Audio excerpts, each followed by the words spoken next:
Hello, this is again Maciej Pertyński. Pertyn Waffles on cars. Polish jury member of the World Car Awards. Today I'm behind the wheel of the latest Mitsubishi model. This is the Eclipse Cross.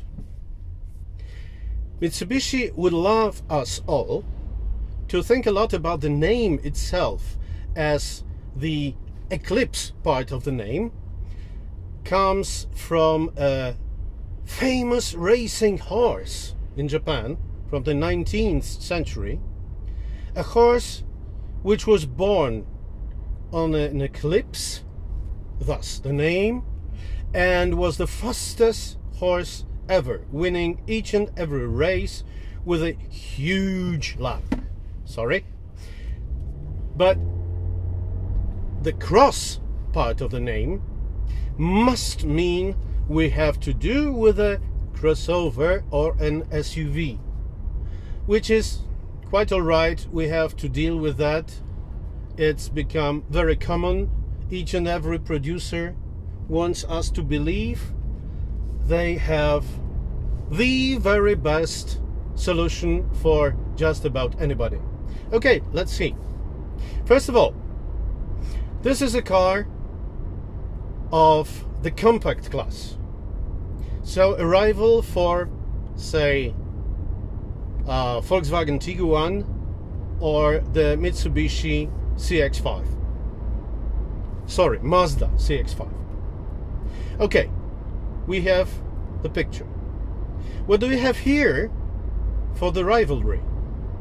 I'm right now driving the top-notch version of the latest Mitsubishi, which means it's a 1.5 turbo gasoline engine of 165 horsepower, and well, it's connected to a CVT gearbox, CVT transmission. CVT, I remind you, means continuously variable, with 7 pre-programmed speeds, which means actually nothing. Have a look at that. I've reduced to 3 and I'm going through Spain's curvy roads, and what I find out is I prefer to go back to automatic, which means, of course, that I will hear the howling of the CVT, but the car, the engine, will work as they should. Point is, the car's suspension is very sporty and quite comfy in the same time, but going through bends with this car, relying on the sportiness of the suspension, would be quite stupid, because its understeering is sometimes periculous. It can be really dangerous, because this car tries to straighten up every bend. Don't do this.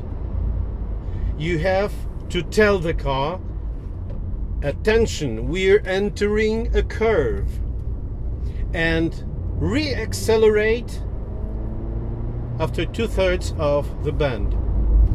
So brake before. Do not try to drive it like you would drive a Mitsubishi Lancer.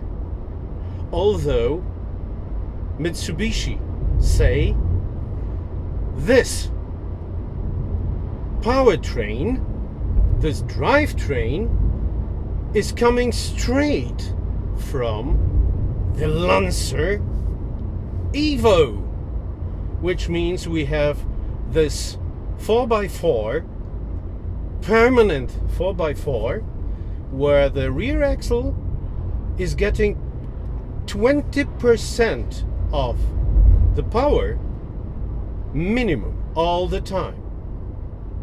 Where is it, I'm asking, if the car tends to straighten up all the bands?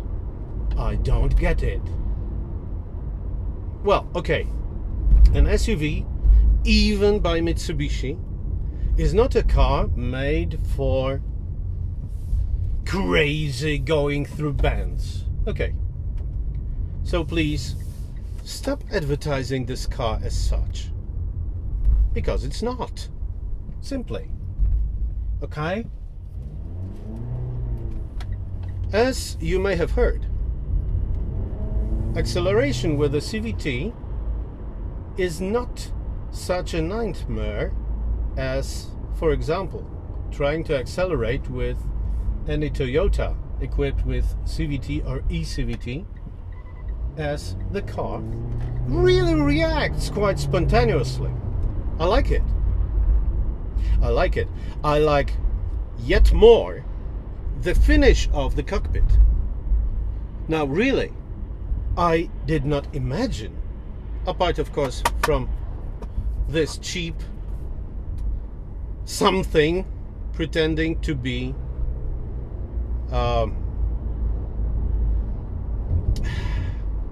okay, premium. I hate this name, this word. But let's say, okay, this car is really, really well built. It is equipped with lots of driver assistance systems and comfort systems.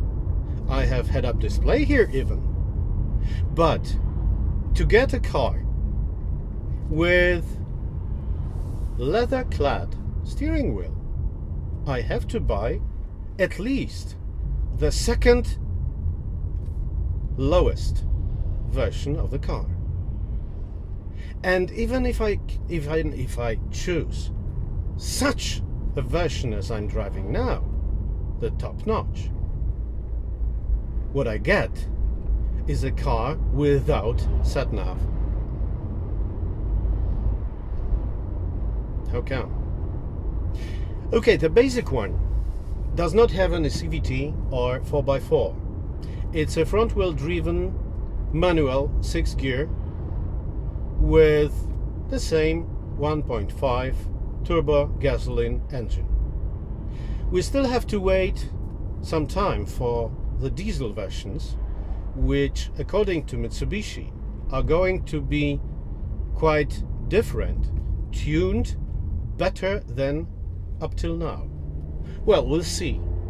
For the time being, here and now, I can only say it's an astonishingly good and comfortable car, in the same time quite sporty, but with this exception: don't try to accelerate while in the curve.